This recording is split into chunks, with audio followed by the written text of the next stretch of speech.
वित्तीय आपात की घोषणा के परिणामों के संदर्भ में कथनों पर विचार करना वित्तीय आपात के संबंध में पूछा जा रहा है। तो पहला ऑप्शन दिया है, केंद्र को राज्यों के वित्तीय मामलों पर पूर्ण नियंत्रण प्राप्त हो जाता था। केंद्र को राज्यों के वित्तीय मामलों पर पूर्ण नियंत्रण हो जाता था। हाँ, एकदम सही है। वित्तीय आपात की स्थिति में केंद्र को राज्यों के वित्तीय मामलों में पूर्ण नियंत्रण हो जाता है।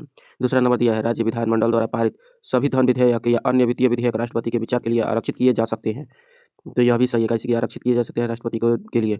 राष्ट्रपति उच्चतम न्यायालय और उच्च न्यायालय के न्यायाधीशों के वेतन और भत्तों में कटौती के निर्देश जारी कर सकता है। राष्ट्रपति जो है उच्चतम न्यायालय और उच्च न्यायालय के न्यायाधीशों के वेतन एवं भत्ते में कटौती के निर्देश जारी कर सकता है।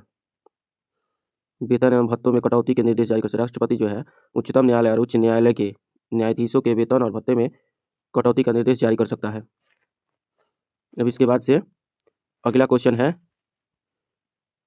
क्वेश्चन जो है, निम्नलिखित कथनों पर विचार कीजिए। 37 नंबर है, निम्नलिखित कथनों पर विचार कीजिए। संविधानवाद सीमित सरकार से संबंधित है। संविधानवाद जो है सीमित सरकार से संबंधित है।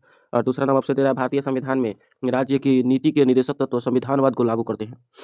तो क्या यह सही है कि संविधानवाद सीमित सरकार से सही था? हाँ, संविधान एक निश्चित नियम बनाकर संविधान की अनंत शक्तियों को सरकार की अनंत शक्तियों को निश्चित कर देता है कि इतना ही काम करना है, इससे बाहर नहीं जाना है। और दूसरा नंबर कह रहा है कि नीति निर्देशक तत्व संविधानवाद को लागू करते हैं। तो हाँ, यही तो नीति निर्देशक तत्व है जो कि राज्यों को जन कल्याण लाने के लिए संविधानवाद की बात करता है। नहीं, ये गलती है। काहे जी? तो नीति निर्देशक तत्व संविधानवाद से संबंधित नहीं है जी। राज्यों को तो और भी ज़्यादा ही शक्ति देता है। नीति निर्देशक तत्व जो है राज्यों को अनंत शक्ति दे देता है, मतलब बहुत ज़्यादा शक्ति देता है। ये कम शक्ति नहीं देता है, ये तो हर क्षेत्र में हस्तक्षेप करने और हर क्षेत्र में काम करने की अनुमति देता है नीति निर्देशक तत्व। इसीलिए केवल ऑप्शन नंबर सी सही है, कैसे कि ऑप्शन ए सही है लेकिन बी गलती है। अब बात करेंगे वैश्विक साइबर सुरक्षा आउटलुक। वैश्विक साइबर सुरक्षा आउटलुक किसके द्वारा जारी किया गया है जी? तो वैश्विक सुरक्षा आउटलुक जो है विश्व आर्थिक मंच द्वारा जारी किया गया है।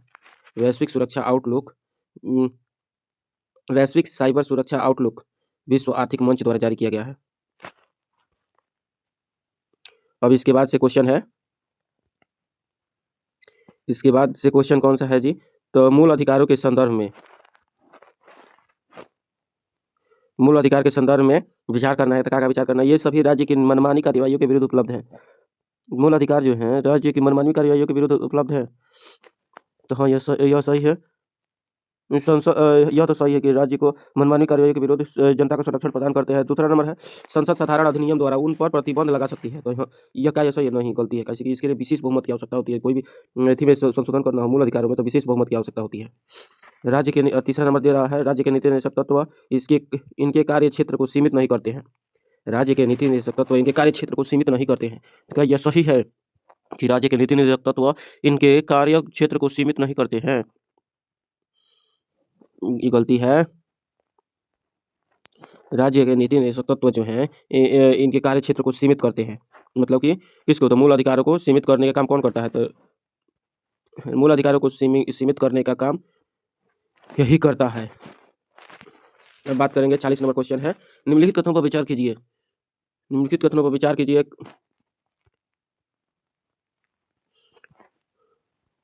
कितना नंबर क्वेश्चन है? 40 नंबर क्वेश्चन है। तो इसको निम्नलिखित कथनों पर विचार करने की बात करें तो विचार कर लेते हैं। संविधान की उद्देशिका संविधान के अधिनियम के बाद जोड़ी गई थी। कह रहा है संविधान की उद्देशिका जो है संविधान के अधिनियमन के बाद जोड़ी गई थी जी। तो हाँ, यह सही है। कैसे कि जब संविधान पूर्णतः मतलब कि एकदम पूर्णतः तैयार हो गया था तब संविधान की उद्देशिका को मंजूरी दी गई। पूर्ण रूप से मंजूरी कब दी गई उद्देशिका? तो सबसे अंत में। उद्देशिका को सबसे अंत में संविधान से समरूपता सुनिश्चित करने के लिए जोड़ा गया था। अर्थात संविधान में जो जो बातें लिखी गई थी उस सब के अनुरूप उद्देशिका को ढाला गया। इसीलिए दोनों क्वेश्चन सही है और दोनों एक दूसरे की व्याख्या भी करता है जी। दोनों एक दूसरे की व्याख्या भी करता है, इसीलिए ऑप्शन नंबर ए सही है। अब बात करेंगे क्वेश्चन नंबर 41 को। क्वेश्चन नंबर 41 को बात का देखेंगे। हाल ही में क्वेश्चन कह रहा है हाल ही में विश्व के पहले क्रायोबॉर्न बेबी प्रवाल को निम्नलिखित में से किस स्थान पर सफलतापूर्वक लगाया गया? क्रायोबॉर्न बेबी प्रवाल किस स्थान पर लगाया गया? क्रायोबॉर्न बेबी प्रवाल को ग्रेट बैरियर रीफ में लगाया गया है। क्रायोबॉर्न बेबी प्रवाल अर्थात क्रायोमैक्स टेक्नोलॉजी से जहाँ पे मतलब क्रायोमैक्स टेक्नोलॉजी से बहुत पहले से प्रवाल के लार्वा को संरक्षित किया जा रहा था और पहली बार लंबे समय तक लार्वा को रखने के बाद पुनः उसको समुद्र में स्थापित करके लगाया गया, इसलिए इसको क्रायोबर्न बेबी प्रवाल कहते हैं। ये लगाया गया कहाँ पर? तो ग्रेट बैरियर रीफ में। अब 42 नंबर का है, तो संविधान की उद्देशिका का क्वेश्चन है जी। तो उद्देशिका में उल्लिखित है कि संविधान अपनी शक्ति संसद से प्राप्त करता है। उद्देशिका में क्या उल्लेख है जी? उद्देशिका में उल्लिखित है कि संविधान अपनी शक्ति संसद से प्राप्त करता है। तो क्या ऐसा ही है कि संसद से अपनी शक्ति प्राप्त करता है जी? नहीं, ये जनता से अपनी शक्ति प्राप्त करता है। पहले ही लिखा गया हम भारत के लोग, अर्थात तो अगर हम संसद के लोग लिखा रहता तो अपने संसद से प्राप्त करता है, तो पूरे भारत के लोगों से शक्ति प्राप्त करता है। दूसरा नंबर का है, भारतीय संविधान एकमात्र ऐसा संविधान है जिसकी शुरुआत उद्देशिका से होती है। भारतीय संविधान एकमात्र ऐसा संविधान है जिसकी शुरुआत उद्देशिका से होती है। तो गलती है, क्योंकि सबसे पहले तो अमेरिकी संविधान ही लागू कर दी थी, से शुरू हुई थी, उद्देशिका से ही शुरू हुई थी, इसीलिए इसका कोई भी ऑप्शन सही नहीं है। तो ऑप्शन नंबर डी सही है। हाल ही में क्वेश्चन है, क्वेश्चन जो है इसमें कह रहा है, हाल ही में जलवायु परिवर्तन पर संयुक्त राष्ट्र फ्रेमवर्क UNFCCC को अपनी चौथी द्विवार्षिक अद्यतन रिपोर्ट जारी की गई। इस रिपोर्ट के अनुसार GHG में निम्नलिखित में ऐसे कौन से योगदान पर बात की गई है बेहतर तरीके से? तो बेहतर तरीके से बात जो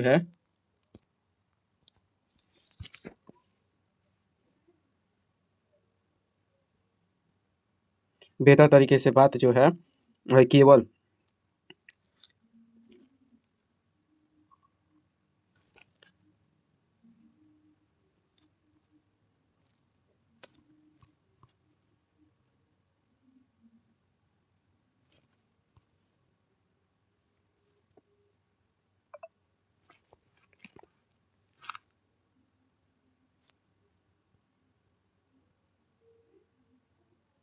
तो इसका सही कौन सा हो जाएगा जी?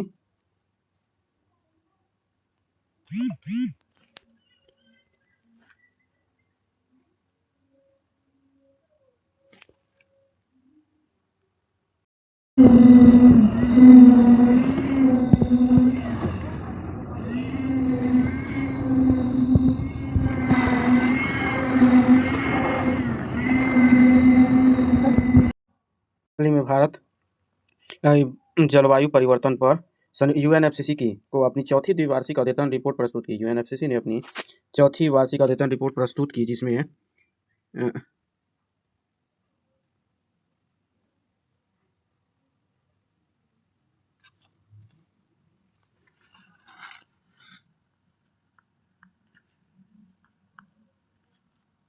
UNFCCC ने चौथी वार्षिक अद्यतन रिपोर्ट प्रस्तुत की, जिसमें बताया कि GHG के सबसे बड़े उत्सर्जकों में कौन कौन शामिल है जी? तो सबसे बड़े उत्सर्जकों में जो है, सबसे बड़ा उत्सर्जक कौन है? तो सबसे पहले उत्सर्जक ऊर्जा क्षेत्र करता है। सर्वाधिक उत्सर्जन कौन करता है? तो ऊर्जा क्षेत्र। उसके बाद से कृषि क्षेत्र, ऊर्जा में सर्वाधिक उत्सर्जन होता है। उसके बाद से कृषि क्षेत्र, ऊर्जा क्षेत्र कितना प्रतिशत करता है जी? तो 75% केवल ऊर्जा क्षेत्र ही पर GHG उत्सर्जन करता है, जबकि कृषि जो है 13% का उत्सर्जन करता है। और वहीं पर कृषि 13%, वहीं पर बात करें तो औद्योगिक प्रक्रिया जो है मात्र 8%।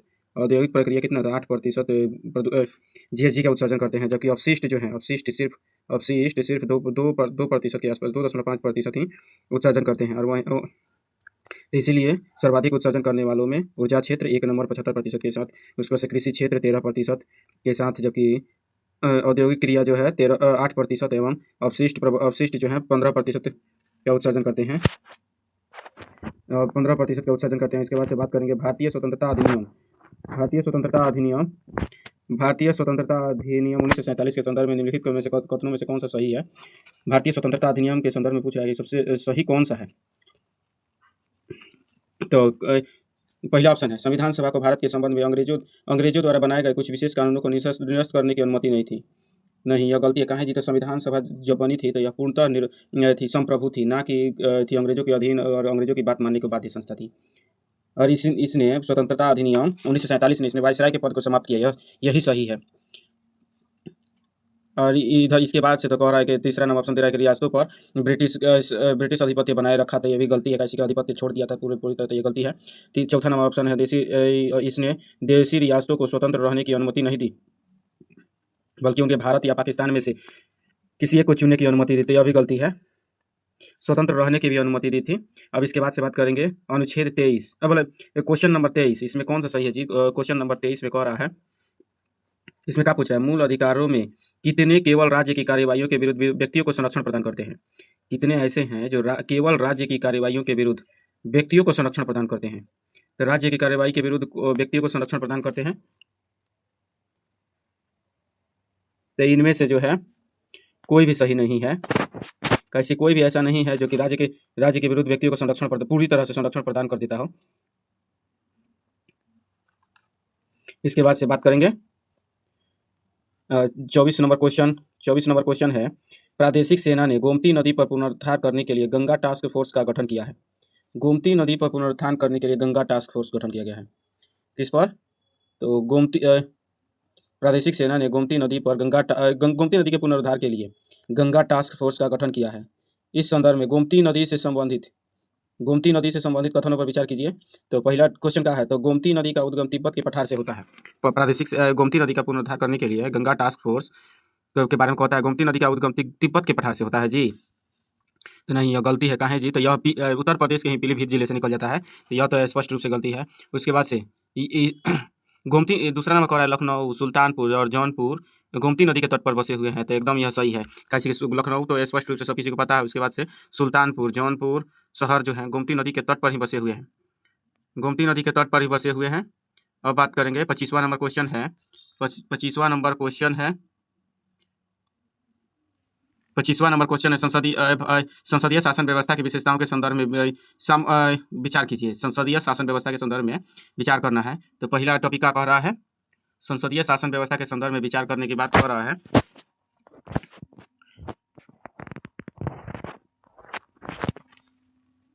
संसदीय शासन व्यवस्था के संदर्भ में बात कर रहा है। तो इसमें सामूहिक उत्तरदायित्व का सिद्धांत होता है। तो यह तो एकदम स्पष्ट रूप से सही है कि जो यह है संसदीय शासन व्यवस्था में सामूहिक उत्तरदायित्व का सिद्धांत होता है। तो यह सही है। लेकिन दूसरा नंबर कह रहा है शक्ति का पूर्णतः पृथक्करण होता है। तो संसदीय सरकार की विशेषता नहीं है कि शक्ति का पूर्णतः पृथक्करण हो जाए। जैसे भारत में ही देख सकते हैं कि भारत में संसद है तो तो संसद के ही सदस्य सरकार में शामिल होते हैं। तो इसलिए तो विधायिका के ही सदस्य जब सरकार में शामिल होगा तो इसमें शक्ति का पूर्ण पृथक्करण कहाँ से हो गया? अब इसके बाद से बात करेंगे अब क्वेश्चन नंबर 26 की बात करेंगे। क्वेश्चन नंबर 26, उत्तराखंड उच्च न्यायालय ने खड़िया के अनियमित खनन के लिए अधिकारियों को फटकार लगाई। उत्तराखंड उच्च न्यायालय ने खड़िया या सुपरस्टोन के अनियमित खनन के लिए अधिकारियों को फटकार लगाई। क्या है जी? तो पहले से अनियमित खनन चल रहा था उत्तराखंड में, तो इसीलिए सर्वोच्च न्यायालय खिसिया गया।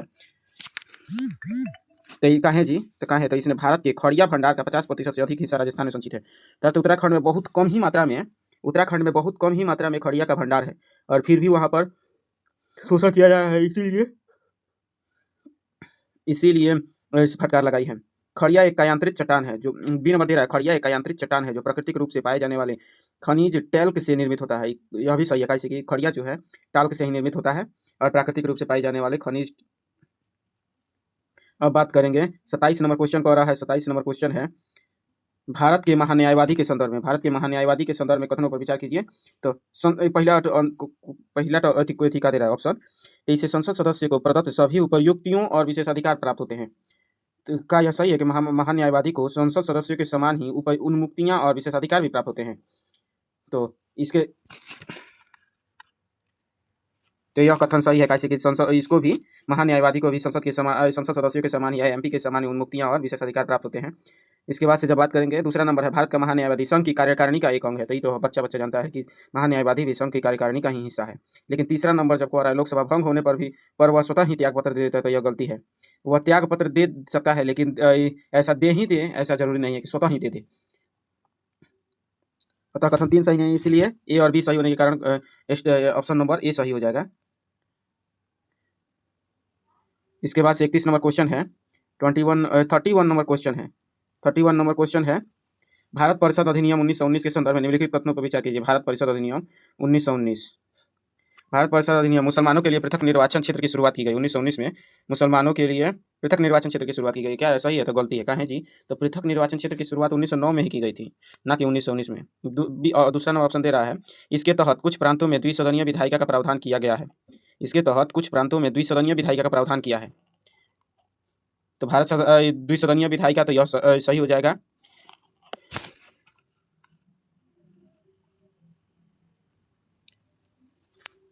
तो यह गलती ना है तो यह भी गलती हो जाएगा। बी नंबर कैसे कि कुछ प्रांतों में द्विसदनीय विधायिका का प्रावधान नहीं करता है।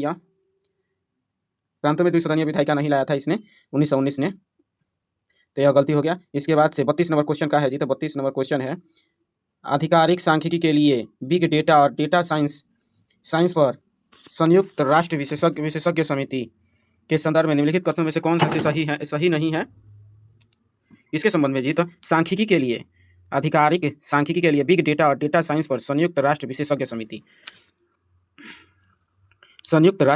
समिति के संदर्भ में सही नहीं खोजना है। कहाँ नहीं खोजना है जी, क्या खोजना है जी इसमें, तो सही नहीं जो है, जो कि गलती है। तो इसमें कौन सा UNCEBT के बारे में कौन सा सही नहीं है जी, तो पहला जो है UNCEBT का गठन संयुक्त राष्ट्र सांख्यिकी आयोग के अंतर्गत किया गया था। तो हाँ, यह एकदम सही बात है कि UNCEBT का गठन जो सांख्यिकी आयोग के अंतर्गत ही किया गया था, UN के सांख्यिकी आयोग के अंतर्गत।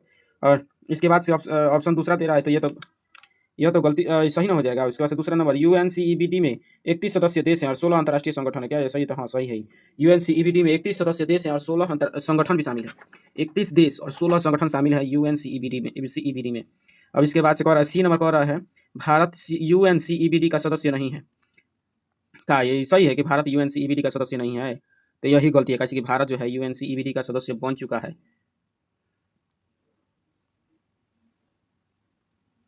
भारत जो है UNCEBT का सदस्य बन चुका है। अब इसके बाद से 34 नंबर क्वेश्चन है, सुर्खियों में रहा हुलोंगा पार गिब्बन वन्यजीव अभयारण्य जो है, हुलोंगा पार गिब्बन वन्यजीव अभयारण्य, यह कहाँ पर है जी? तो हुलोंगा पार वन्यजीव अभयारण्य तो असम में है। हुलोंगा पार वन्यजीव अभयारण्य जो है असम में है।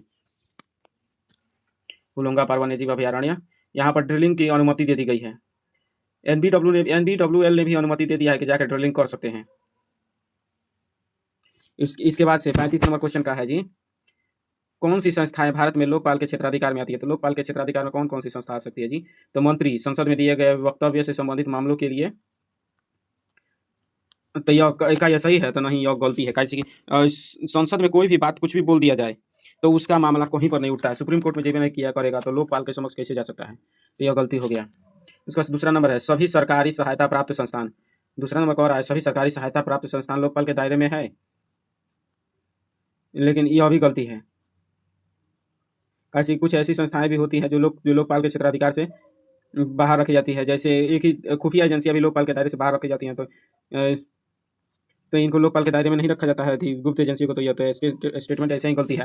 और तीसरा नंबर स्टेटमेंट दे रहा है, विदेशी अंशदान विनियमन अधिनियम FCRA के तहत धन प्राप्त करने वाली सभी संस्थाएं भी लोकपाल के अधीन आती हैं। तो नहीं, यह भी गलती है। FCRA के तहत धन प्राप्त करने वाली सभी संस्थाएं भी लोकपाल के क्षेत्राधिकार में नहीं आती हैं।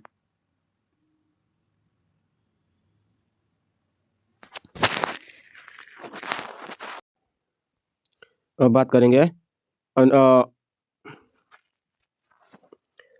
क्वेश्चन नंबर 43, राष्ट्रीय गौरव अपमान निवारण अधिनियम। सबसे पहले पूछ कर रहा है, तो कितने अधिनियम जो है मूल कर्तव्यों के कार्यान्वयन को प्रभावित करते हैं? मूल कर्तव्यों के कार्यान्वयन को प्रभावित करते हैं, तो कौन कौन से हैं जी?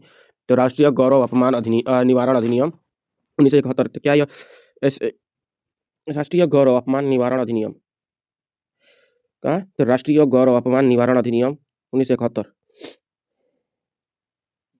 लोक प्रतिनिधित्व अधिनियम 1951।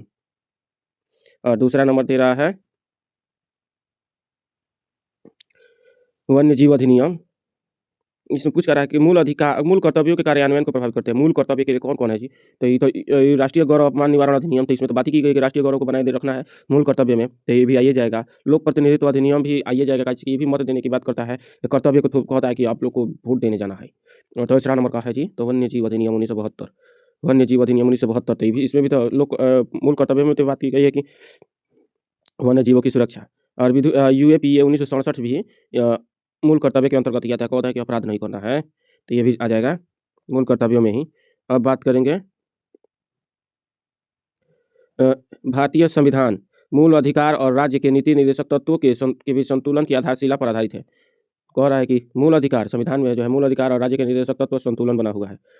ये आपस में सामाजिक क्रांति के वादे से जुड़े हुए हैं। ये एक रथ के दो पहिए हैं के समान है और समान रूप से महत्वपूर्ण है। किसी एक को दूसरे पर पूर्ण प्राथमिकता देना संविधान की मूल भावना का हनन होगा। एक को दूसरे पर मूड़ी पर रख देना हनन होगा। अब बात करेंगे उच्चतम न्यायालय के किस निर्णय में प्रतिबिंबित होता है, उच्चतम न्यायालय के किस निर्णय में प्रतिबिंबित होता है। तो पहला नंबर टॉपिक है इंदिरा साहनीवाद, केशवानंद भारती निर्णय, इंदिरा साहनीवाद। तो ई है मिनर्वा वेल्सवाद। मिल्सवाद में सर्वोच्च न्यायालय ने कहा था कि मूल अधिकार और नीति निदेशक तत्व जो है संतुलित है। ये दोनों सामाजिक क्रांति के अंग हैं। एक रथ के दो पहिए हैं, किसने कहा था? तो सर्वोच्च न्यायालय ने कहा था कि ये दोनों एक रथ के दो पहिए हैं।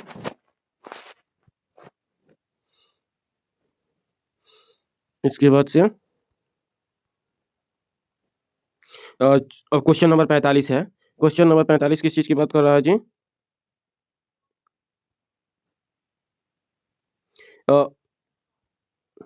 किस उपाय द्वारा का बात कर रहा है? किस उपाय द्वारा भारत अपना क्षेत्र किसी अन्य पड़ोसी देश को समर्पित कर सकता है? किस उपाय द्वारा जो कोई भारत अपने क्षेत्र को दूसरे को समर्पित कर सकता है? साधारण बहुमत द्वारा। तो साधारण बहुमत द्वारा किसी को अपना मुंह उठा क्षेत्र दिया जा सकता है? तो ये गलती है। साधारण बहुमत द्वारा कभी नहीं, विशेष बहुमत द्वारा दिया जा सकता है। संसद के दोनों सदनों द्वारा 2/3 बहुमत से पारित विधेयक के माध्यम से संविधान संशोधन करके। तो यह सही है। 2/3 विशेष बहुमत की आवश्यकता होती है किसी देश को अगर भारतीय क्षेत्र देना है तो विशेष बहुमत के द्वारा ही दिया जा सकता है, वो भी संविधान संशोधन के माध्यम से, ना कि ऐसे ही। अब बात करेंगे क्वेश्चन नंबर 49 49 है। क्वेश्चन नंबर 49 में पहला टॉपिक का दे रहा है जी, पहला अथी का है। पहला क्वेश्चन है संविधान के अनुच्छेद 352 के तहत उपबंधित राष्ट्रीय आपातकाल के संदर्भ में निम्नलिखित कथनों पर विचार कीजिए।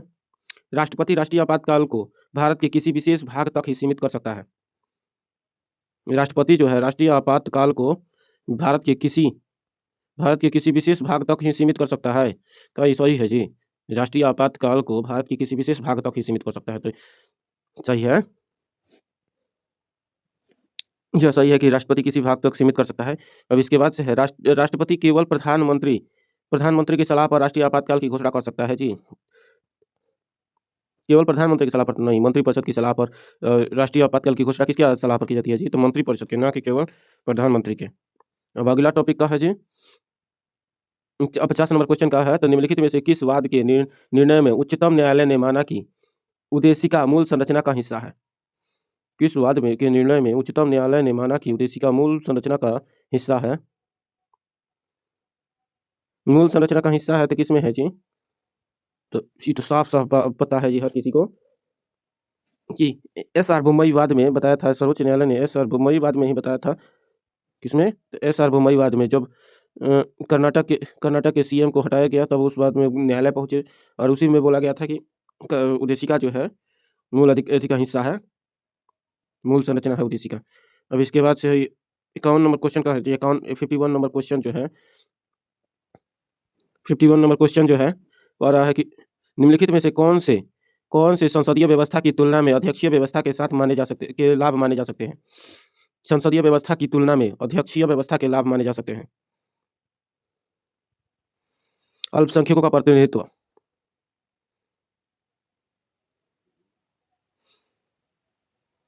अध्यक्षीय व्यवस्था के लाभ माने जा सकते हैं। अल्पसंख्यकों का प्रतिनिधित्व,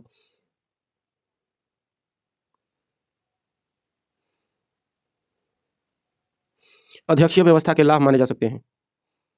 अल्पसंख्यकों का प्रतिनिधित्व, अध्यक्षीय व्यवस्था के लाभ माने जा सकते हैं। अध्यक्षीय व्यवस्था के लाभ का है जी?